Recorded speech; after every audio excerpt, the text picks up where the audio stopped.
हो गया, चलो ओके। हेलो फ्रेंड्स, मैं कुमार आनंद आप लोगों का हमारी प्यारी सी यूट्यूब चैनल कॉन्सेप्ट वाला इंग्लिश पे आप लोगों का स्वागत करता हूं। और आप लोगों को जैसा पहले से पता हुआ कि हमारी सिंटैक्स की क्लास लगातार चल रही है, जिसमें मैंने आपको सिंटैक्स का इंट्रोडक्शन तो पहले ही दे दिया है। अब हमें जो सिंटैक्स करना है, अब हमें सिंटैक्स का क्या करना है, कॉन्सेप्ट पे जाना है। अब यहाँ से हम लोग सिंटैक्स बेसिक शुरू करेंगे। अभी तक हम सिर्फ सिंटैक्स को कैसे आगे डील करना है, समझना है। सब्जेक्ट और वर्ब के बीच का जो एग्रीमेंट है, तो उसमें सब्जेक्ट क्या है, वर्ब क्या है, सब्जेक्ट कैसे हो सकते हैं, वर्ब कैसा हो सकता है, यदि सब्जेक्ट ऐसा हो तो वर्ब कैसा हो।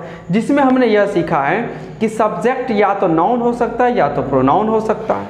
नाउन में भी यह सिंगुलर हो सकता है, प्लूरल हो सकता है। फिर प्रोनाउन यदि सब्जेक्ट बनता है तो वो भी सिंगुलर, वो भी प्लूरल बन सकता है। अब इसी के अकॉर्डिंग वर्ब भी सिंगुलर और प्लूरल होते हैं। तो हमें समझ में यह आता है कि यदि सब्जेक्ट सिंगुलर है तो वर्ब भी सिंगुलर दें, और यदि आपका सब्जेक्ट प्लूरल है तो वर्ब भी आप क्या दें, एज यूजुअल प्लूरल ही आपको देना पड़ेगा। यानी कि ये जैसा कि मैंने आपको पहले भी एग्जांपल दिया था, यदि आपको स्केल यानी तराजू को बैलेंस करना हो तो सिंगुलर इक्वल में सिंगुलर, और यदि प्लूरल तो इक्वल में क्या होना चाहिए, प्लूरल ही होना चाहिए। तो ये हमने सीखा था। अब जो हमें यहाँ से स्टार्ट करना पड़ा, अब तो सिंटैक्स हमारे यहाँ से स्टार्ट होने वाली है बेसिकली, जहाँ से हम लोग रूल पढ़ना शुरू करते हैं। अक्सर जब सिंटैक्स स्टार्ट होगा तो आप देखते होंगे किसी बुक्स में, या कोई जनरली टीचर कहलाते हैं, ये जो टीचर करा देते हैं। मैं ये नहीं कह रहा हूँ कि कोई टीचर गलत करवाते हैं, सही करवाते हैं। जिस टीचर के पास जितनी नॉलेज है उतने अनुसार वो अपने अनुसार बेहतरीन देने का प्रयास करते हैं। कोई भी टीचर हो, जिसको जितना पता है, जिन्होंने जितना नॉलेज गेन करने की कोशिश की, जितना कर पाए, वे चाहते हैं कि उतने ज़्यादा दे सकें। अब जिस टीचर को जितना पता है वो देगा। यदि मुझे कुछ कम पता है तो मैं कम दूंगा, लेकिन यदि मुझे ज़्यादा पता है, जैसा कि मैं पहले कहता हूँ कि मैं रूल्स नहीं, मैं कॉन्सेप्ट करवाता हूँ। यानी कि यदि मुझे कॉन्सेप्ट है तो मैं कॉन्सेप्ट जरूर दूंगा। तो जिसके पास जो जितना है उतना दे दीजिए, यही आपका सच्चा धर्म कहलाता है। आपको जितना पता है सामने वाले को टोटल दे दीजिए, ताकि वह आने वाले अपनी पीढ़ी को और भी ज़्यादा दे सके। बात ध्यान रखेगा। और मैं बार बार कहता हूं कि मुझे आप लोगों को सिखाना नहीं, मुझे आप लोगों को डेवलप करना है, आपके नॉलेज को इंक्रीज़ करना है, आपके थिंकिंग पावर को इंक्रीज़ करना है, ताकि आप मुझसे भी ज़्यादा कुछ और सोच सकें। जैसा कि हम सिंटैक्स क्लास स्टार्ट करेंगे तो आज आपको पता चल जाएगा किस प्रकार से एक कॉन्सेप्ट जो है कई रूल्स की धज्जियाँ उड़ा सकता है। यानी कि कॉन्सेप्ट एक तरफ और रूल्स एक तरफ, और एक कॉन्सेप्ट कई सारे रूल्स की धज्जियां उड़ाने की कैपेसिटी रखता है। बात को समझे? तो ज़्यादा बिना कुछ बोले, मैं ऐसे तो जितना बोलना था मैंने बोल ही दिया, ओके। लेकिन फिर आगे चलते हैं और अपनी क्लास, प्यारी सी क्लास को स्टार्ट कर देते हैं। तो एज यूजुअल जो हमें सिंटैक्स स्टार्ट करना है, लेकिन सिंटैक्स हमें, यानी जिसे हम लोग कहते हैं सब्जेक्ट वर्ब एग्रीमेंट, इसे शुरू करने से पहले थोड़ा सा मैं घुमाना चाहूँगा आपका। इतना इंग्लिश ग्रामर होगा जिसमें मैं थोड़ी सी चर्चा करना चाहूँगा वॉइस की। इंग्लिश ग्रामर का एक बेहतरीन पार्ट है यह, जिसे हम लोग कहते हैं वॉइस। और अक्सर ये जनरली जो है बच्चे पढ़ते ही हैं कि उतने बेसिक लेवल आप लोगों के ज़रूर मजबूत होंगे कि आपको इतना तो पता होगा कम से कम वॉइस क्या है। और वॉइस दो प्रकार हैं, एक्टिव वॉइस और पैसिव वॉइस। तो उसी बेसिस पे मैं थोड़ा आपको वॉइस की चर्चा कर देता हूँ, उसके बाद हम अपने सिंटैक्स में लौट जाएंगे, ध्यान रखिएगा। तो सिंटैक्स यदि, हाँ एक मिनट, तो मैं कुछ सेंटेंस लिख देता हूँ। जैसे यदि मैं कह दूँ सिंपल सा sentence, I right an application,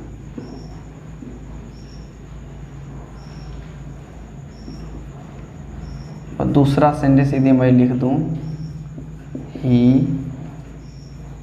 rights an application. अब इसकी चर्चा यदि हम लोग करने की कोशिश करें, आपके साथ पास दो सेंटेंस हैं, okay, there are two sentences and the first one is I write an application and the last one is he writes an application. And in these two sentences we will introduce them that relates to voice chapter. Okay, यानी कि हम लोग जो ये दो sentence हमारे सामने दिए गए हैं इसको हम रिलेट करने की कोशिश करेंगे वॉइस में। और वॉइस कहते हैं दो प्रकार के, तो एक होते हैं एक्टिव वॉइस, एक होते हैं पैसिव वॉइस।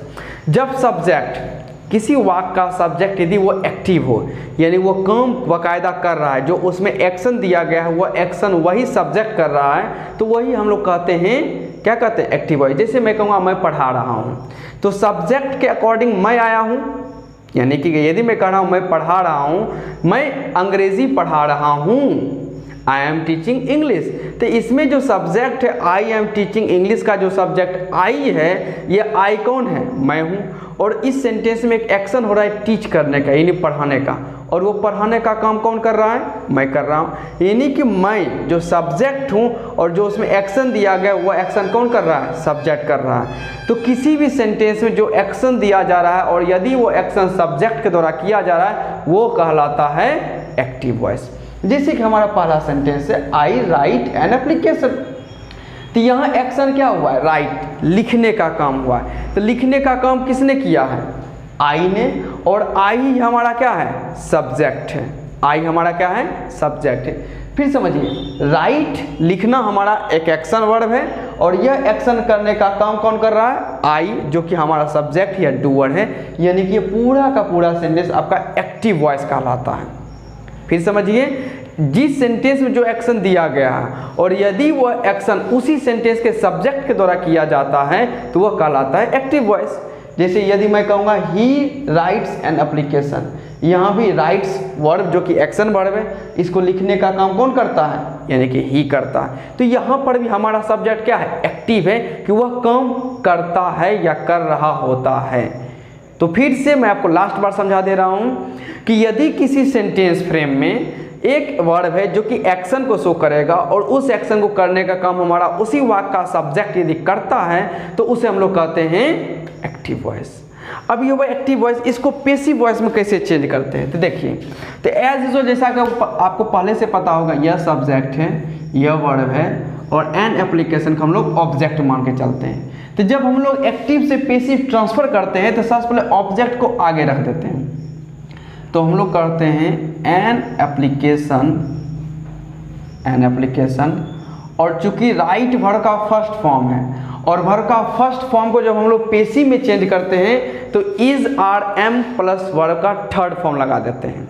क्या लगाते हैं, यदि एक्टिव वॉइस में वर्ब का first form of a verb यदि अवेलेबल है तो उसे हम लोग चेंज कर देते हैं is are am plus verb के थर्ड फॉर्म में। तो इसको क्या कहते हैं, एन एप्लीकेशन इज, राइट का थर्ड फॉर्म हो जाता है written, an application is written bye, और आई को किस में बदल देते हैं, मी में। ये हमारा पहला सेंटेंस हुआ। ही rights an application, he subject, rights verb, an application object है। तो एन एप्लीकेशन को आगे रखेंगे, एन एप्लीकेशन, राइट्स भी वही वर्ब का फिफ्थ फॉर्म है, वर्ब का फिफ्थ फॉर्म को भी हम लोग इज आर एम के साथ वर्ब के थर्ड फॉर्म में हम लोग चेंज कर देते हैं। तो एन एप्लीकेशन इज, और राइट का थर्ड फॉर्म क्या हो जाता है, रिटेन बाय, और ही को किस में चेंज कर देते हैं, ही में चेंज कर देते हैं। यह जो सेंटेंस बदलता है कि हम लोग अक्सर देखते हैं कि जब भी हम एक्टिव से पैसिव चेंज करते हैं तो हमारा ऑब्जेक्ट पहले और वर्ब जैसा हो उसके अकॉर्डिंग हम लोग इसे चेंज कर देते हैं, और बाय के साथ हम देखते हैं कि सब्जेक्ट को यहाँ बदल दिया जाता है, आई को मी में बदल दिया जाता है।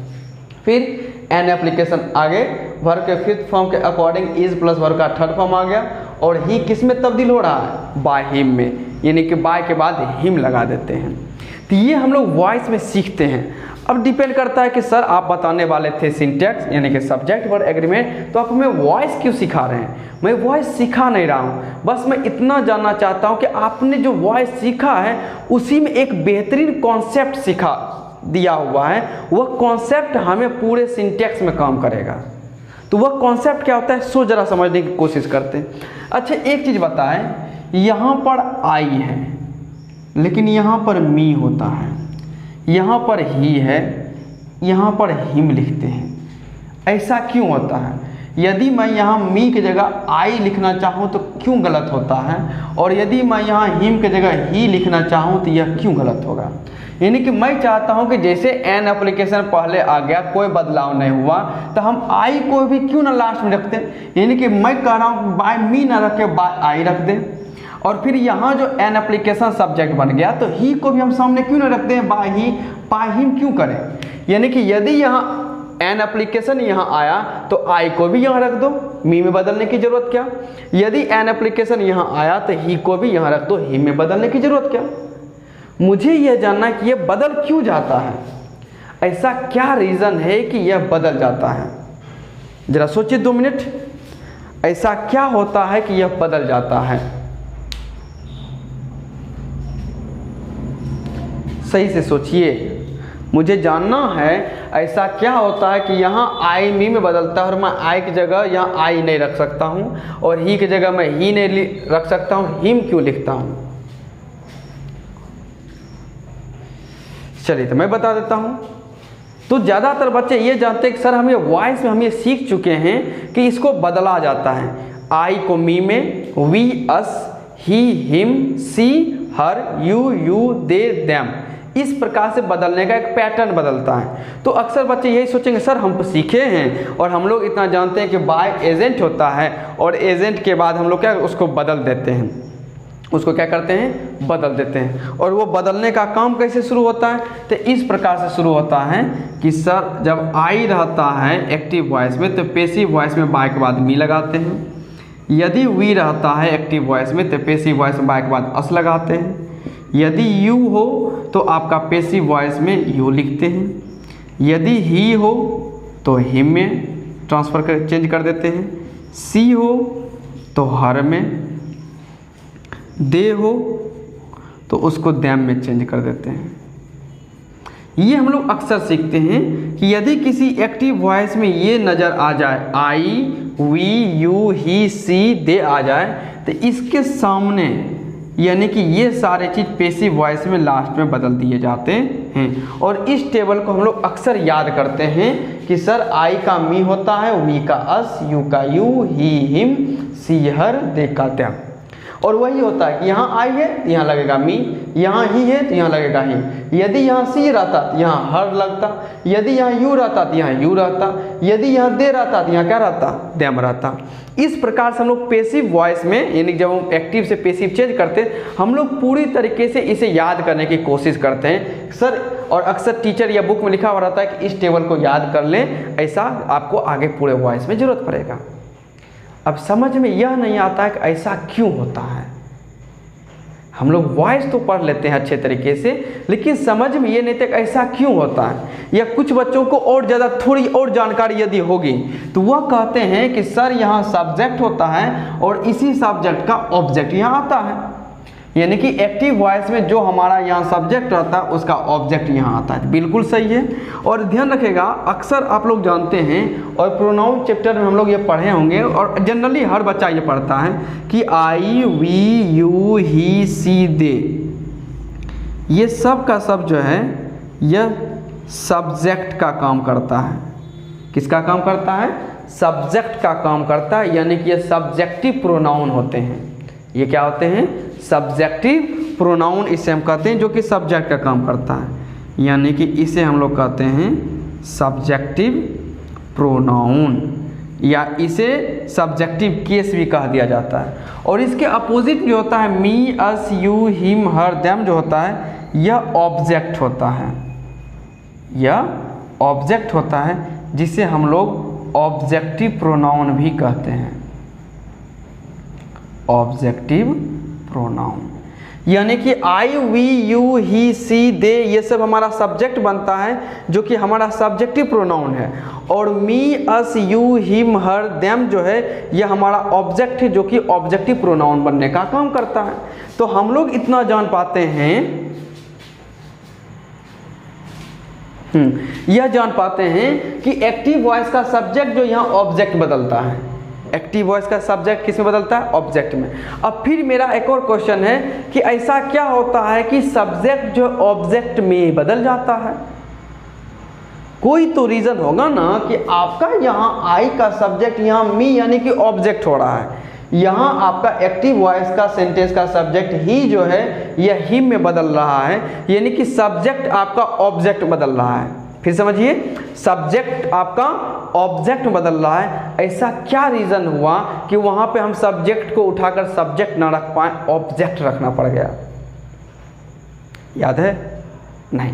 तो चलिए मैं बता देता हूँ, इजी वे है। बस इतना ध्यान रखिएगा कि यहाँ जो है ना वर्ब के थर्ड फॉर्म के साथ हम लोग अक्सर देखते हैं यहाँ एक बाय, जिसे हम लोग एजेंट कहते हैं। यह एजेंट जो होता है ध्यान रखिएगा, पार्ट्स ऑफ स्पीच के अकॉर्डिंग यह प्रेपोजिशन है। पार्ट्स ऑफ स्पीच के अकॉर्डिंग यह क्या है? प्रेपोजिशन है, यानी कि बाय हमारा क्या है? प्रेपोजिशन है। और आपको यह जानना है और नोट करके इस बात को लिख लीजिएगा, जिसकी चर्चा मैंने आपको पहले भी पार्ट्स ऑफ स्पीच की क्लास में मैंने कर दिया है, कि जब भी कोई प्रेपोजिशन आता है, यानी कि किसी भी सेंटेंस में यदि प्रेपोजिशन है तो प्रेपोजिशन के बाद आपको ऑब्जेक्ट देना पड़ता है। क्या देना पड़ता है? प्रेपोजिशन के बाद क्या आता है? ऑब्जेक्ट। यहाँ पर ऑब्जेक्ट चलता है, यहाँ यदि आप कोशिश करेंगे सब्जेक्ट देने का तो यह सरासरी हो जाता है गलत। यानी कि प्रेपोजिशन के बाद ऑब्जेक्ट आता है, ना कि सब्जेक्ट आता है। इस बात को याद रखिएगा कि प्रेपोजिशन के बाद क्या आता है? ऑब्जेक्ट आता है। प्रेपोजिशन के बाद क्या आता है? ऑब्जेक्ट आता है, सब्जेक्ट आता नहीं है। अब यह ठहरा प्रेपोजिशन, बाय क्या ठहरा? प्रेपोजिशन। तो प्रेपोजिशन अपने बाद सब्जेक्ट लेगा कि ऑब्जेक्ट लेगा? तो बेसिकली आप कहिएगा सर ऑब्जेक्ट लेगा। तो ऑब्जेक्ट में आई होता है कि कुछ और होता है? तब आप कहिएगा सर आई जो है यह सब्जेक्टिव प्रोनाउन है, इसका मी ऑब्जेक्टिव प्रोनाउन होता है, और बाय यहाँ प्रेपोजिशन है तो ये अपने बाद ऑब्जेक्टिव प्रोनाउन लेता है, ना कि सब्जेक्टिव प्रोनाउन। इसी वजह से यहाँ बाय मी होता है, ना कि आई होता है, क्योंकि प्रेपोजिशन के बाद मी यहाँ पर क्या है? आपका ऑब्जेक्ट का काम करता है। आई तो काम करता है सब्जेक्ट का, और जबकि प्रेपोजिशन के बाद हमें चाहिए क्या? तो प्रेपोजिशन के बाद चाहिए हमें ऑब्जेक्ट, जिस वजह से हम यहाँ ऑब्जेक्ट देते हैं, ना कि यह सब्जेक्ट आई देने का काम करते हैं। बात को समझ रहे हैं? तो वॉइस में जब हम ये ट्रांसफर करने की कोशिश करते हैं ना कि पूरा का पूरा ये सारा टेबल आई मी में, वी अस में, यू ही हिम सी हर दे में बदल जाता है। इसका रीजन इतना ही है कि इसके पहले जिसे हम लोग एजेंट कह के निकल जाते हैं, वकायदा ये आपका प्रेपोजिशन है। वह क्या होता है?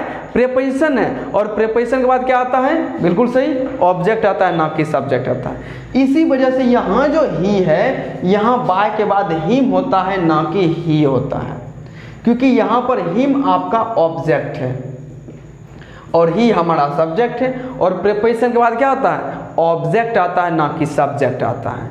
तो हमें जो यहाँ पर लिखना रहता है, हिम लिखना रहता है, ना कि ही लिखेंगे, क्योंकि प्रेपोजिशन अपने बाद क्या लेता है? ऑब्जेक्ट लेने का काम करता है।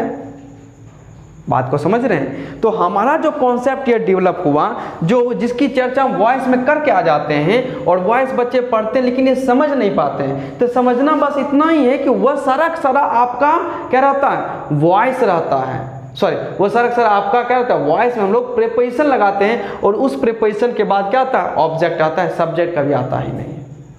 एक और सेंटेंस यदि मैं लिख दूं, ही नोज मी, ये एक्टिव सेंटेंस है। इसका यदि पैसिव ट्रांसफर करोगे तो यहाँ मी है, तो यहाँ मी क्या है? ऑब्जेक्ट है। यहाँ मी क्या है? ऑब्जेक्ट है। लेकिन अब इसको जब सेंटेंस के शुरुआत में रखेंगे तो ये क्या बनेगा? सब्जेक्ट बनेगा। तो यहाँ मी का सब्जेक्ट कौन होता है? तो मी का सब्जेक्ट सर आई होता है। मी का सब्जेक्ट कौन है? आई। तो यहाँ शुरू में हम लोग क्या लिखेंगे? आई। और नो चूंकि वर्ब का फिफ्थ फॉर्म है तो इज आर एम के साथ थर्ड फॉर्म लगाते हैं, तो आई के साथ एम, और नो का लगाते हैं नोन। ओके, और तब यहाँ नो के साथ हम लोग प्रेपोजिशन टू लगाते हैं, ना कि बाय लगाते हैं। आई एम नोन टू, और यहाँ ही का ऑब्जेक्ट क्या हो जाएगा? हिम हो जाएगा। तो यहाँ जो टू है यह भी प्रेपोजिशन है, और प्रेपोजिशन के बाद क्या होता है? ऑब्जेक्ट, जिसके वजह से यहाँ पर हिम होगा, ना कि ही होगा। बात समझ रहे हैं? तो हमें इतना जानना है कि मैं ये नहीं कह रहा हूँ कि आपको वॉइस आता है कि नहीं आता है, मैं ये नहीं सिखा रहा हूँ। नहीं भी आता है तो कोई दिक्कत नहीं, मैं आपको वॉइस पूरा करवाऊंगा, चिंता क्या करते हैं। हम आपको वॉइस पूरा करवाएंगे। मैं बस इतना समझाने की कोशिश कर रहा हूँ कि हम जो वॉइस पढ़ते हैं उसमें जो ये सब्जेक्ट और ऑब्जेक्ट का खेल होता है, सब्जेक्ट और ऑब्जेक्ट का खेल एक ही यही होता है कि प्रीपोजिशन के बाद क्या आते हैं, ऑब्जेक्ट आते हैं। बस इतनी सी बात मुझे आपको याद दिलवाना है कि प्रीपोजिशन के बाद ऑब्जेक्ट आता है, ना कि सब्जेक्ट आता है। बस इस बात को याद रखिएगा। क्या याद रखिएगा कि सर प्रीपोजिशन के बाद ऑब्जेक्ट आता है, ना कि सब्जेक्ट आता है। ओके, और ये हम पूरा का पूरा वॉइस हम लोग पढ़ते हैं, इसमें यही करते हो, सब्जेक्ट को ऑब्जेक्ट में, सब्जेक्ट ऑब्जेक्ट को सब्जेक्ट ऑब्जेक्ट में बदलने का काम करते हैं। यानी कि ये 100% बात सच है कि प्रीपोजिशन के बाद हमेशा क्या आता है, ऑब्जेक्ट आता है, ना कि सब्जेक्ट आता है। इस बात को याद रखिएगा। मैं बोर्ड क्लीन करता हूँ और मैं एक बार फ्रेम से बाहर चला जाता हूँ, इसको कॉपी कर लीजिए या एक बार स्क्रीनशॉट पूरे को ले लीजिए तो बढ़िया रहेगा। चलिए तेजी से लिख लीजिए।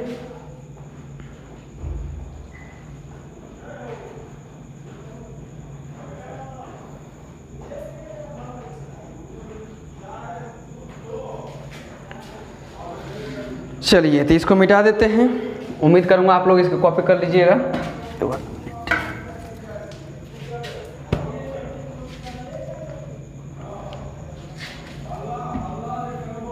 चलिए तो इस बात को ध्यान रखिएगा कि वॉइस में जो हम बदलने की कोशिश करते हैं वो बदलना इतना ही है कि उसमें एक प्रीपोजिशन होता है जिसके बाद ऑब्जेक्ट आता है।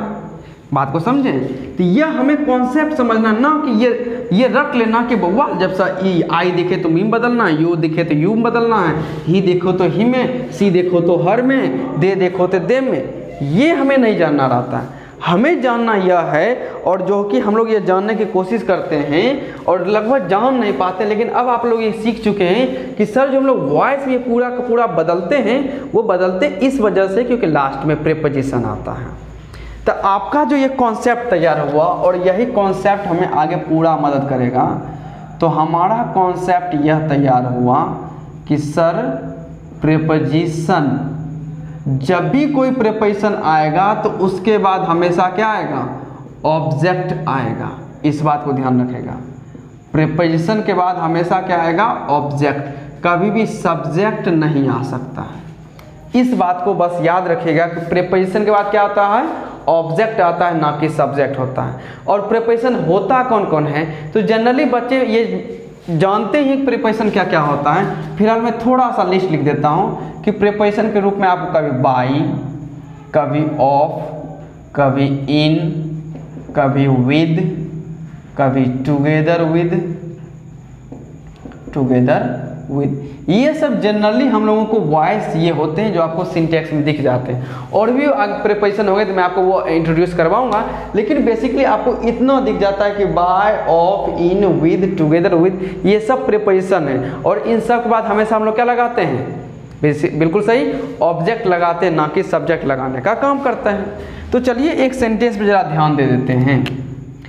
अब ध्यान रखें, कॉन्सेप्ट हमारा ये पहला हुआ, ध्यान रखेगा। अब आगे ध्यान रखेगा, पॉइंट फर्स्ट जो आपका सेंटेंस तैयार होने वाला। अब आपका सिंटेक्स स्टार्ट हो रहा है। इसमें बस एक ही बात याद रखिएगा कि प्रीपोजिशन के बाद क्या आता है, ऑब्जेक्ट। प्रीपोजिशन के बाद कभी भी सब्जेक्ट आने का काम होता नहीं है, प्रीपोजिशन के बाद हमेशा ऑब्जेक्ट आता है। अब इसी पे जब मैं एक पॉइंट लिखूंगा तो ये बाकायदा एक प्रकार का रूल होता है जो इसी पे छटते हुए चला जाएगा। यानी कि अब हमारा कॉन्सेप्ट एक ही जगह रहेगा, रूल अलग अलग गायब होते चले जाएंगे। तो चलिए हम अपने पहले सेंटेंस पर आ जाते हैं। चलिए हमारा फर्स्ट एग्जाम्पल है पॉइंट फर्स्ट का, the water of these rivers dash dirty is यार। इसका आंसर क्लिक करने की कोशिश करें। सेंटेंस यह है कि the water of this reverse dash dirty, और आपके क्वेश्चन हैं, सॉरी ऑप्शंस हैं इज और आर। तो आप यह पता करने की कोशिश करें कि इसमें इज लगेगा कि आर लगेगा। चलिए बताने की कोशिश कीजिए, इसमें इज लगेगा या आर लगेगा। सोचिए, तब तक मैं एक सेंटेंस और लिखता हूं। The boys of this school dash hard working is are. The boys of this school dash hard working. इस दो सेंटेंस को डील करें और इसके आंसर को क्लिक करके बताएं तो आंसर में क्या क्या हो सकते हैं, तेज कीजिएगा।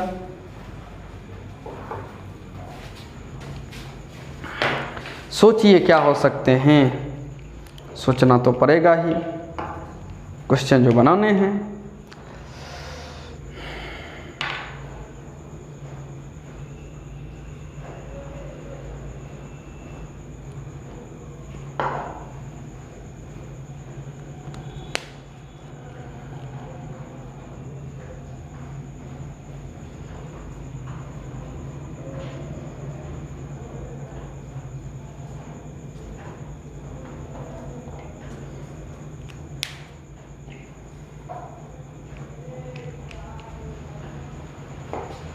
चलिए, the water of this reverse dash dirty is यार है, और नेक्स्ट आपका है the boys of this school dash hard working is यार है।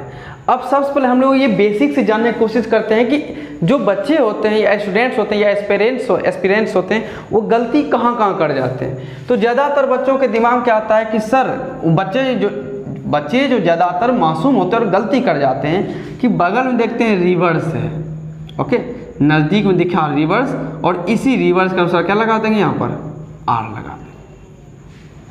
ज़्यादातर बच्चे इसी के हिसाब से, यहाँ पे आपका जस्ट बगल में स्कूल है जो कि सिंगुलर है, यानी कि यहाँ पर क्या लगा देंगे, इसे लगा देंगे।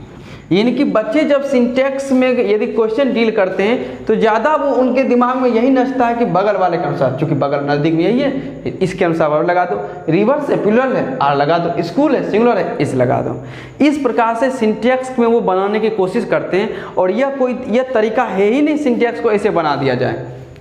यह तरीका बिल्कुल नहीं है कि सिंटेक्स को आप ऐसे डील कर सकते हैं, यह कोई तरीका नहीं। अब कैसे यह तरीका गलत हो जाएगा सो ध्यान रखेगा। सबसे पहली बात, इसके एक एक पार्ट्स ऑफ स्पीच को जानने की कोशिश करते हैं। तो आपका द आर्टिकल है, आर्टिकल बाद नाउन चाहिए तो वाटर नाउन हो जाएगा। ऑफ प्रीपोजिशन है दीज। अब यहाँ दीज क्या कर रहा है, तो सबसे पहले हम लोग ये जान लेते हैं कि रिवर्स नाउन है, और दीज क्या कर रहा है, इस रिवर्स के बारे में इंफॉर्मेशन दे रहा है कि कौन सी नदियाँ, तो कर रहा है ये सारी नदियाँ। यानी कि यह क्या कर रहा है कि रिवर्स के बारे में इंफॉर्मेशन देने का काम कर रहा है। यह क्या बनेगा, एडजेक्टिव बनेगा। बिल्कुल सही। तो the article water noun of preposition these adjective. Adjective किस वजह से, क्योंकि रिवर्स में इंफॉर्मेशन दे रहा है। फिर ध्यान रखिएगा वाटर जो यहाँ नाउन बन रहा है तो वाटर अनकाउंटेबल नाउन है। वाटर कौन सा नाउन है, अनकाउंटेबल नाउन है, और अनकाउंटेबल नाउन क्या होता है, सिंगुलर होता है। अनकाउंटेबल नाउन क्या होता है, सिंगुलर होता है। अब आपको ये याद रखना है कि सर यहाँ पर जो आप कह रहे हैं ऑफ प्रीपोजिशन है, और हमें अभी तुरंत पता चला है कि प्रीपोजिशन के बाद क्या आता है, ऑब्जेक्ट। प्रीपोजिशन के बाद क्या आता है, ऑब्जेक्ट, ना कि सब्जेक्ट आता है। और यदि प्रीपोजिशन अपने बाद क्या लेता है, ऑब्जेक्ट लेता है, तो प्रीपोजिशन के बाद तो यही दो शब्द हैं, दिस रिवर्स। आपका ऑफ प्रीपोजिशन है तो प्रीपोजिशन के बाद यही दो शब्द है आपका दिस रिवर्स, यानी कि यहाँ जो दिस रिवर्स है यह क्या बन गया है, ऑब्जेक्ट।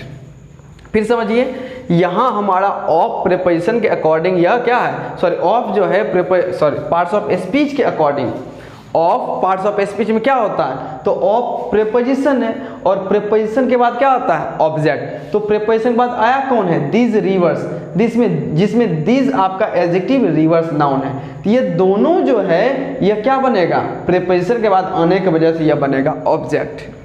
क्या बनेगा, ऑब्जेक्ट, क्योंकि हमें यह पता है कि प्रीपोजिशन के बाद ऑब्जेक्ट आता है, और इसको हम साबित कर चुके हैं कि वॉइस की मदद से कि प्रीपोजिशन के बाद ऑब्जेक्ट ही आते हैं, ना कि सब्जेक्ट आते हैं। अब एक चीज इमेजिन कीजिएगा, यदि ये आपका ऑब्जेक्ट है, क्या इस ऑब्जेक्ट के अकॉर्डिंग आप कभी वर्ब लगा पाइएगा?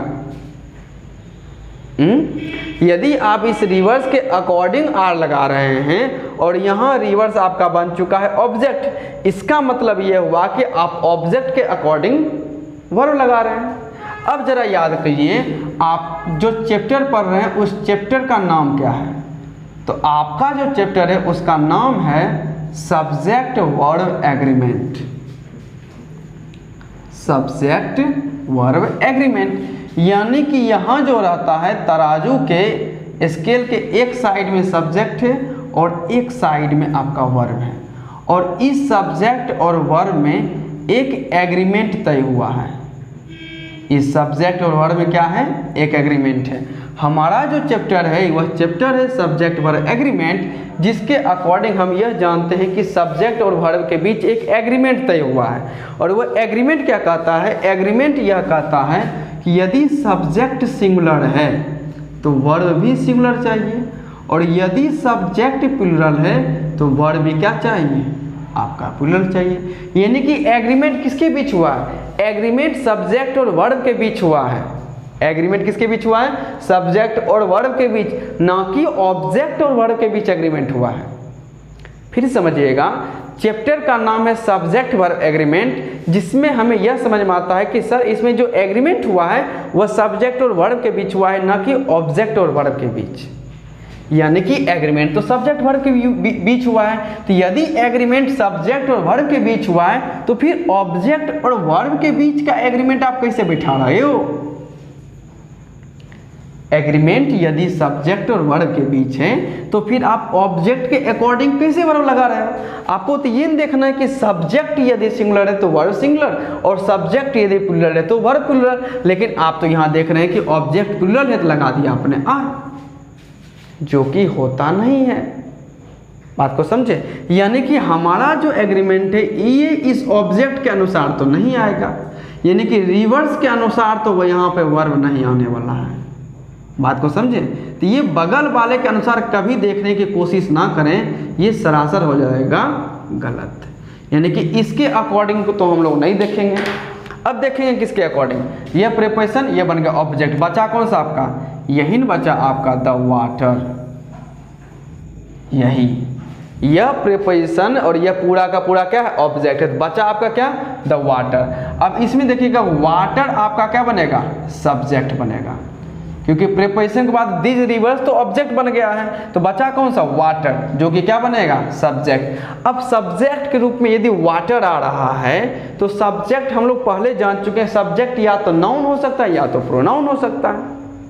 सब्जेक्ट या तो नाउन हो सकता है या तो प्रोनाउन। तो पता चला यहाँ पर सब्जेक्ट रूप में वाटर क्या है? नाउन है।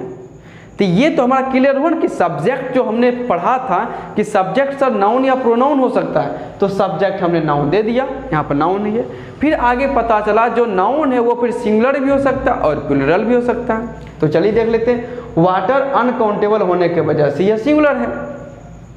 वाटर सब्जेक्ट है, सब्जेक्ट या तो नाउन हो सकता है या तो प्रोनाउन, तो यहाँ पर आपका वाटर नाउन है। फिर आगे हमें यह जानना है कि यह नाउन सिंगुलर है कि प्लूरल है, तो पता चला सर यह सिंगुलर है, यानी कि आपका सब्जेक्ट सिंगुलर हो गया है। हमारा जो यह सब्जेक्ट ये क्या हो चुका है? सिंगुलर। और जब सब्जेक्ट सिंगुलर तो बताइए वर्ब क्या लगाइएगा? तो यदि सब्जेक्ट सिंगुलर है तो वर्ब भी लगाना पड़ेगा सिंगुलर, तो यानी कि वर्ब लगाइएगा सिंगुलर। तो इसके मुताबिक यहाँ क्या लगाइएगा? इज लगाइएगा, ना कि आर लगाइएगा। बात कुछ समझ में आया कि बगल वाले के अनुसार देखना नहीं है। और क्यों नहीं देखना है? इसका रीज़न आपको पता चला कि प्रीपोजिशन के बाद या प्रीपोजिशन की वजह से ये ऑब्जेक्ट बना, और ऑब्जेक्ट और वर्ब के बीच का एग्रीमेंट कुछ नहीं होता है, सब्जेक्ट और वर्ब के बीच का एग्रीमेंट होता है। तो आपका सब्जेक्ट ये हुआ, और ये जैसा था सब्जेक्ट सिंगुलर तो वर्ब सिंगुलर, एग्रीमेंट को फॉलो किया गया और यह आपका इज हो गया। तो इस बात को ध्यान रखिएगा। अब अगले क्वेश्चन में आ जाते हैं। नेक्स्ट क्वेश्चन है the boys of this school. अब इसमें फिर से देखिएगा, बॉयज ऑफ प्रीपोजिशन है, और प्रीपोजिशन के बाद क्या आता है? ऑब्जेक्ट, यानी कि दिस स्कूल आपका बनेगा ऑब्जेक्ट। दिस स्कूल क्या बनेगा? ऑब्जेक्ट। ऑफ प्रीपोजिशन, और इस प्रीपोजिशन के वजह से दिस स्कूल क्या बना? ऑब्जेक्ट। तो क्या इस आप ऑब्जेक्ट के अकॉर्डिंग कभी वर्ब लगा पाइएगा? सोच के देखिए, क्या आप इस ऑब्जेक्ट के अकॉर्डिंग कभी वर्ब लगा पाइएगा? तो कहिएगा नहीं सर, क्योंकि एग्रीमेंट जो है वह सब्जेक्ट और वर्ब के बीच हुआ है, ना कि ऑब्जेक्ट और वर्ब के बीच। यानी कि यह कहना है पूरी तरीके से क्या होगा? गलत होगा। तो आपका सब्जेक्ट कौन बन रहा है? यहाँ पे द बॉयज। तो द बॉयज आपका बन रहा है सब्जेक्ट। द बॉयज क्या बन रहा है? सब्जेक्ट। अब हमें देखना है कि सब्जेक्ट में या तो नाउन हो सकता है या तो प्रोनाउन हो सकता है। सब्जेक्ट में या तो नाउन या तो प्रोनाउन हो सकता है। तो पता चला बॉयज़ नाउन है तो प्रोनाउन कट गया। फिर पता चला नाउन में वह या तो सिंगुलर हो सकता है या तो वह प्लूरल हो सकता है। तो हमें पता चला कि यहाँ जो हमारा सब्जेक्ट है बॉयज़ जो कि नाउन है, और फिर आगे हम देखते हैं कि यहाँ बॉयज़ प्लूरल है, यानी कि ये सिंगुलर नहीं है, क्या ठहरा? प्लूरल। यानी कि आपका सब्जेक्ट नाउन था, बिल्कुल सही। फिर नाउन में पता चला प्लूरल है, यानी कि एक तरह से आप यह कह पाते हैं कि आपका सब्जेक्ट क्या है? प्लूरल है। अब इसको मैं मिटा के शॉर्ट में लिख देता हूँ। अभी थोड़ा सा मैं डिटेल में जा रहा हूँ, धीरे धीरे मैं अपने शॉर्ट तरीके पे आ जाऊँगा, आसानी से हम लोग टिक करते जाएंगे। हमें यह समझना है कि हमारा सब्जेक्ट बॉयज़ है। हमारा सब्जेक्ट क्या है? बॉयज़, जो कि जो कि क्या है? प्लूरल है। और सब्जेक्ट प्लूरल है तो आपका वर्ड भी क्या होगा? प्लूरल, क्योंकि एग्रीमेंट तो यही तय हुआ है कि सब्जेक्ट यदि प्लूरल है तो वर्ड भी क्या है? प्लूरल है। यानी कि इसी के अनुसार यहाँ क्या लगाएंगे? अब यदि सब्जेक्ट प्लूरल है तो वर्ड प्लूरल, तो क्या लगाइएगा? आर ना के लगाइएगा। इस तो यह भी क्या हुआ? गलत। ये सरासरी सब का सब क्या हो जाएगा? गलत हो जाएगा। यहाँ पर लगेगा हमारा आर लगेगा, ना कि इज। तो फिर आप बगल वाले के अनुसार नहीं जा सकते, यानी स्कूल के अनुसार आप इज नहीं लगा सकते। रीज़न ये हुआ क्योंकि ये ऑब्जेक्ट है और सब्जेक्ट आपका ये बना, तो इसके अनुसार हमने लगाया। तो कॉन्सेप्ट हमारा ये था कि सर प्रीपोजिशन के बाद ऑब्जेक्ट आता है। अब पॉइंट हमने उसको साबित कर लिया कि हाँ सर, यदि यह पता चल जाए कि प्रीपोजिशन के बाद ऑब्जेक्ट आता है तो सब्जेक्ट ढूंढ के हम आसानी से लगा सकते हैं।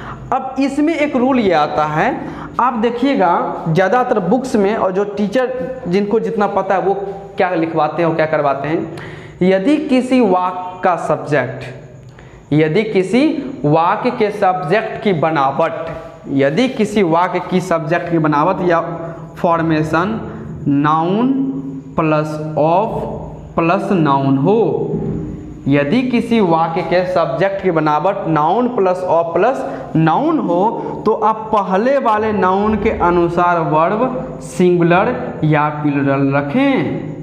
ये आपका होता है रूल। इसे हम लोग क्या कहते हैं? रूल। रूल यह कहता है कि यदि किसी वाक्य के सब्जेक्ट की बनावट noun plus of plus noun हो तो वर्ब पहले वाले नाउन के अनुसार लगेगा, चाहे वो सिंगुलर हो या प्लूरल। यानी कि आप जरा सोच के देखिए, किसी वाक्य के सब्जेक्ट बनावट नाउन ऑफ नाउन हो तो पहले वाले नाउन के अनुसार वर्ब लगाओ। यानी कि पहला वाला नाउन सिंगुलर तो वर्ब सिंगुलर, पहले वाला नाउन प्लूरल तो वर्ब क्या लगाइए? प्लूरल। अब मुझे भी ये बताओ, हम क्यों पहले वाले नाउन के अनुसार जाएं? हम इस नाउन के अनुसार क्यों ना जाएं? ये तो समझ में नहीं आएगा। यदि आप इतना जान लेते हैं कि यदि किसी वाक्य की बनावट noun plus of plus noun हो तो पहले वाले नाउन के अनुसार आप सिंगुलर वर्ब या प्लूरल वर्ब लगाएं, तो इसमें समझ क्या आया कि इस नाउन को हमने क्यों नहीं देखा? ऐसा क्या रीज़न था कि इसको हमने नहीं देखा? हमने पहले वाले नाउन के अनुसार क्यों गए? अब बच्चा इसे याद करता है कि यदि किसी वाक्य की बनावट noun plus of plus noun हो तो वर्ब पहले वाले नाउन के अनुसार सिंगुलर या प्लूरल लगाएं। अब रटने की क्या जरूरत? यदि समझने की बात हो तब ना, इसमें रटने वाली बात क्या है? समझने वाली बात सीधी सी यह होती है कि ऑफ प्रीपोजिशन है जिसके बाद क्या होता है? ऑब्जेक्ट। तो निश्चित है कि इस नाउन के अनुसार आप कभी नहीं देखिएगा, क्योंकि यह जो आपका नाउन है यह नाउन क्या बन चुका है? ऑब्जेक्ट बन चुका है। और ऑब्जेक्ट के अनुसार हम लोग कभी वर्ब लगाते नहीं हैं, हम लोग लगाते हैं सब्जेक्ट के अनुसार वर्ब लगाते हैं। इसीलिए हम लोग बाद वाले नाउन के अनुसार नहीं देखते हैं। अब जो रूल पढ़ेगा या रूल रटेगा उसे समझ में कुछ नहीं आएगा कि बाद वाले नाउन के अनुसार क्यों नहीं देखें, ऐसा क्या चीज़ हुआ, उस रूल को रटते रहेगा। लेकिन जो कॉन्सेप्ट पढ़ेगा कि सर प्रीपोजिशन के बाद ऑब्जेक्ट आता है, तो वो इस रूल को डिकोड कर सकता है और वह यह अच्छे तरीके से समझा सकता है कि यह जो नाउन है यह ऑब्जेक्ट का काम करेगा, इससे पहले वाला नाउन सब्जेक्ट का काम करता है। बात को समझ रहे हैं? तो यह रूल रटिएगा कि आप यह कॉन्सेप्ट, क्योंकि यदि रूल रटिएगा तो आपको सिर्फ दिमाग में यह समझ में आएगा कि पहले वाले नाउन के अनुसार लगाएंगे। ये आपको कभी समझ में नहीं आएगा कि ऐसा क्यों हुआ, यानी आपको वाई का रिप्लाई नहीं मिलेगा। और हम लोग उस क्या कहते हैं बिगिनर लेवल में नहीं है, या छोटे बच्चे नहीं हैं कि हम बच्चे वाले रूल रटते रहें। अब हमारा माइंड ब्रॉड हो चुका है, हमारे नॉलेज ब्रॉड हो चुके हैं, हमें अब एक एक चीज़ की गहराई को समझना है। तो यदि गहराई को समझना है तो गहराई से पढ़ो। यदि आपको अपनी नॉलेज को अच्छे तरीके से भी इंक्रीज करना है, अपने आप को एक नॉलेज के एरिया में साबित करना है और आपको हर एक चीज़ याद ना करना पड़े बल्कि समझने की कोशिश करो। हम बच्चे थोड़ी है कि याद कर लेंगे, अब हम उस लेवल में कि अब हम समझने की कोशिश कर सकते हैं, जिस वजह से हमें अब समझना है ना कि याद करना है। इसलिए ध्यान रखिएगा, मैंने आपका पार्ट्स ऑफ स्पीच पहले पूरा कंप्लीट करवा दिया है ताकि यदि मैं कुछ चीज़ भी लिखूं तो आपको समझ में आ जाए। और जिन्होंने आपका पार्ट्स ऑफ स्पीच की क्लास किया हुआ है उसको ये बाकायदा एक एक चीज़ समझ में आएगा, और जिसने क्लास को छोड़ दिया है उसको दिक्कत ज़रूर होगा। उतना ज़्यादा तो दिक्कत नहीं होगा लेकिन फिर भी दिक्कत होगा। इसीलिए मैं सबसे पहले पार्ट्स ऑफ स्पीच को मजबूत करने की कोशिश करता हूं ताकि मैं किसी भी चैप्टर पे आगे बढ़ूं तो मुझे कोई प्रॉब्लम ना हो और मेरे प्यारे बच्चों को भी रूल रखने से बाहर आना पड़े। बात को समझे? तो इसको कॉपी कीजिए, मैं एक और एग्जाम्पल लिखता हूं।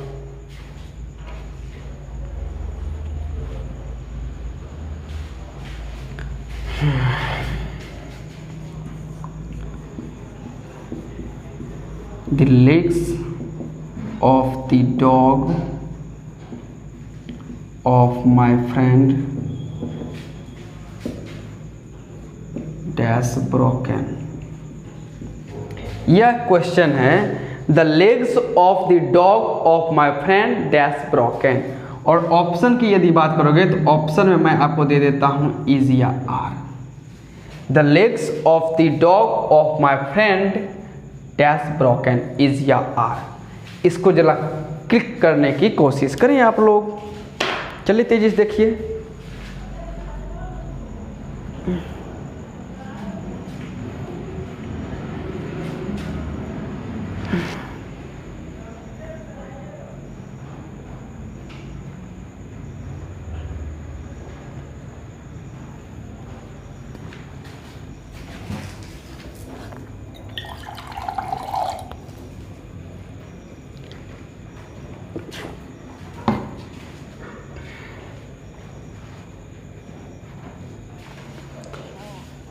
चलिए इसको समझते हैं।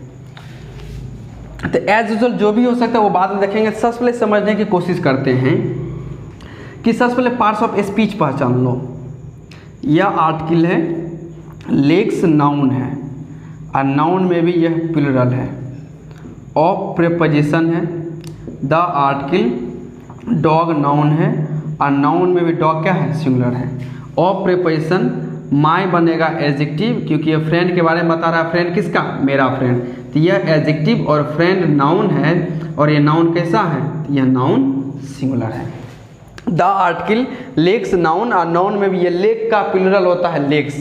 ऑफ प्रीपोजिशन द आर्टिकल और डॉग सिंगुलर है। ओके, तो ये आपका नाउन है। ऑफ प्रीपोजिशन माई क्या कर रहा है, फ्रेंड के बारे में इंफॉर्मेशन दे रहा है, तो ये एडजेक्टिव बनेगा और फ्रेंड नाउन है जो कि सिंगुलर फॉर्म में है। तो ये तो रहा कि पार्ट्स ऑफ स्पीच के अकॉर्डिंग हम इसके एक एक पत्ते को बड़े अच्छे तरीके से खोल रहे हैं ताकि हमें समझ में एक एक चीज़ बारीक से आ सके। अब समझना क्या है सो समझिए। यहाँ आते हैं ऑफ से, तो ऑफ जो है प्रीपोजिशन है। ऑफ क्या है, प्रीपोजिशन, और प्रीपोजिशन के बाद क्या आता है, ऑब्जेक्ट। यानी कि आप जो यहाँ से यहाँ तक टोटल यदि बात करूँ, यह जो आपका माय फ्रेंड है, यह माय फ्रेंड क्या बन चुका है, ऑब्जेक्ट। माय फ्रेंड क्या बन चुका है, ऑब्जेक्ट, क्योंकि यह ऑफ प्रीपोजिशन है और प्रीपोजिशन के बाद क्या आता है, ऑब्जेक्ट। तो माय फ्रेंड जिसमें माय एडजेक्टिव, फ्रेंड नाउन है, वह क्या बन चुका है, ऑब्जेक्ट। और ऑब्जेक्ट के अनुसार क्या वर्ब लगाइएगा। क्या आप ऑब्जेक्ट के अनुसार वर्ब लगा सकते हैं, तो कहिएगा नहीं सर, ऑब्जेक्ट के अनुसार तो हम लोग वर्ब लगाते ही नहीं हैं। ऑब्जेक्ट के अनुसार तो हम लोग वर्ब लगाते ही नहीं हैं, तो यानी कि फ्रेंड के अनुसार तो आप लोग नहीं लगाइएगा। तो चलिए ये तो दूर हुआ। अब इस ऑफ के पहले डॉग के अनुसार लगा दे इस, तो बाकायदा लगा सकते हैं। यहाँ जो आपका बन रहा है द डॉग की जो हम लोग बात करने वाले हैं, इसके अनुसार यदि वर्ब लगाओगे, इसके अनुसार क्या लगाओगे, वर्ब लगाओगे, तो सिंगुलर यानी कि डॉग सिंगुलर है तो क्या लगाइएगा, इज। लेकिन इससे थोड़ा और पीछे आ जाइए, इससे पहले क्या मौजूद है, लो एक और प्रीपोजिशन आ गया। इस डॉग को हम लोग मानने वाले थे सब्जेक्ट, जिसके साथ हम लोग लगाने वाले थे इज, लेकिन इससे पहले आ गया एक और आपका क्या आ गया, प्रीपोजिशन आ गया। एक और क्या आ गया? प्रीपोजिशन। और यह प्रीपोजिशन क्या करेगा? अपने बाद ले लेगा ऑब्जेक्ट, यानी कि जिसे आप अभी तक सब्जेक्ट बनाने की कोशिश कर रहे थे वह सब्जेक्ट ना बन के आ गया ऑब्जेक्ट। यानी कि माय फ्रेंड इस ऑफ के वजह से ऑब्जेक्ट और द डॉग जो है इस ऑफ के वजह से क्या बन गया? ऑब्जेक्ट। यानी कि आपका माय फ्रेंड भी ऑब्जेक्ट है और द डॉग भी क्या है? ऑब्जेक्ट है। तो ना आप इस के अनुसार वर्ब लगाने की कोशिश कर सकते हैं और ना आप इस ऑब्जेक्ट के अनुसार वर्ब लगाने की कोशिश कर सकते हैं, क्योंकि दोनों का दोनों बन गया ऑब्जेक्ट। अब बचा कौन? तो अब बचा आपका लेग्स वाला यह फंक्शन। अब आपके पास एक ही यही बचा हुआ है लेग्स, जिसको आपको बनाना क्या है? सब्जेक्ट। क्या बनाना है? सब्जेक्ट बनाना है। क्या इससे पहले भी कोई ऑफ है प्रीपोजिशन है? तो जी सर नहीं है। इस माय फ्रेंड के पहले ऑफ प्रीपोजिशन था, इस प्रीपोजिशन ने माय फ्रेंड को ऑब्जेक्ट बना दिया। इस डॉग को इस ऑफ ने प्रीपोजिशन ने इसको ऑब्जेक्ट बना दिया। लेकिन लेग्स से पहले कोई और प्रीपोजिशन नहीं मौजूद है, जिस वजह से हमारा लेग्स क्या बना? सब्जेक्ट। और यह सब्जेक्ट सिंगुलर है या प्लूरल है? तो यहाँ पर लेग्स नाउन प्लूरल है, तो आपका सब्जेक्ट क्या बन चुका है? प्लूरल। और जब सब्जेक्ट प्लूरल है तो हमारा जो एग्रीमेंट कहता है कि आपको वर्ब भी क्या देना पड़ेगा? प्लूरल। एग्रीमेंट हमारा कहता है कि यदि सब्जेक्ट प्लूरल है तो वर्ब भी दीजिए प्लूरल, यानी कि यहाँ लगेगा आर। देख लीजिए एक बार, यानी कि हमारा जो है the legs of the dog of my friend are broken not is broken. Okay, and how does it happen? How does it happen? Because and the verb that we have put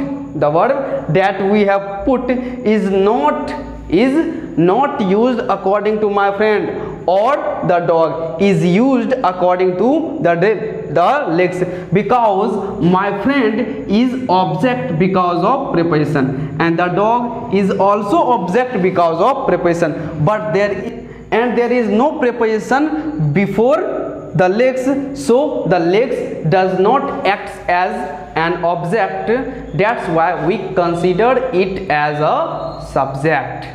बात को समझे कि यह आपका my friend object बन चुका है इस प्रीपोजिशन की वजह से, द डॉग ऑब्जेक्ट बन चुका है इस प्रीपोजिशन की मदद से, लेकिन लेग्स के तो पहले कोई प्रीपोजिशन है ही नहीं, जिस वजह से यह सब्जेक्ट है और सब्जेक्ट में भी क्या है? प्लूरल है। और इसी के अनुसार वर्ब क्या लगा देंगे? प्लूरल, यानी कि आर लगा देंगे। कॉपी कर लीजिए इसको तेजी से। तो इसको रटने की कोशिश ना करें। यदि आपका कॉन्सेप्ट क्लियर है कि सर प्रीपोजिशन के बाद ऑब्जेक्ट आता है तो आप आसानी से डील कर लेंगे। अब जरा सोच के देखो, जो व्यक्ति यह सोचता है कि जब किसी वाक्य की बनावट noun plus of plus noun हो तो पहले वाले नाउन के अनुसार वर्ब लगाएं, इसमें तो दो आपका ऑफ आ गया। अब क्या कहिएगा? अब एक अलग से रूल बनाइएगा कि जब किसी वाक्य बनावट noun plus of plus noun plus of plus noun हो तो पहले वाले वर्ब के नाउन के अनुसार वर्ब लगाएं। कितने रूल बनाइएगा? एक रूल तो ये हुआ, और एक रूल इसके लिए आप क्या बनाइएगा कि जब किसी वाक्य बनावट noun plus of plus noun plus of plus noun हो तो पहले वाले नाउन के अनुसार लगाएं। इतना बोलने से ज़्यादा अच्छा है एक बार यही क्यों ना सीख लो कि प्रीपोजिशन के बाद ऑब्जेक्ट आता है, सारा रूल वहीं खत्म। तो ध्यान रखिएगा, रूल नहीं रटना है, हमें कॉन्सेप्ट को समझते हुए निकल जाना है। तो चलिए लिखिए,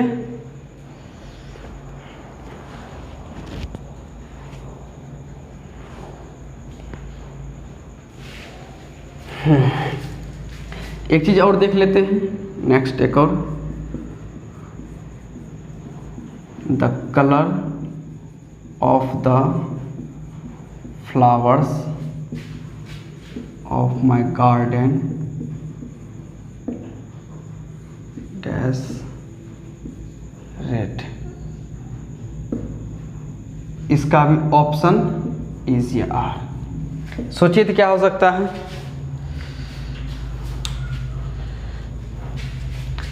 क्वेश्चन है आपका, the colour of the flowers of my garden dash red, और ऑप्शन में है इज या आर।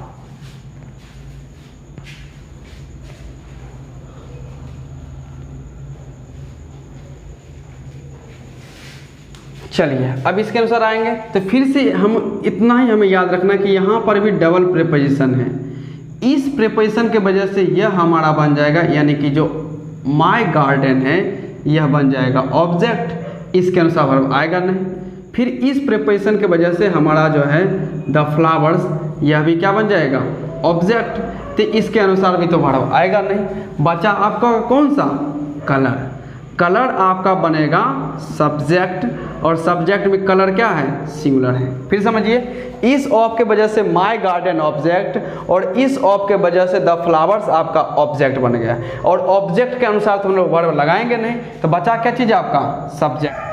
और यदि हमारा सब्जेक्ट सिंगुलर है तो इसी के अनुसार हम लोग वर्ब लगाने की कोशिश करेंगे। आपका क्या लगेगा वर्ब लगेगा सिंगुलर, यानी कि लगाइएगा इस। तो सब्जेक्ट सिंगुलर है तो वर्ब क्या लगाएंगे सिंगुलर लगाएंगे, यानी कि इज। तो ये हमारा किस कॉन्सेप्ट पे तैयार हुआ, यह हमने कॉन्सेप्ट सीखा है कि प्रीपोजिशन के बाद सर क्या आता है ऑब्जेक्ट आता है।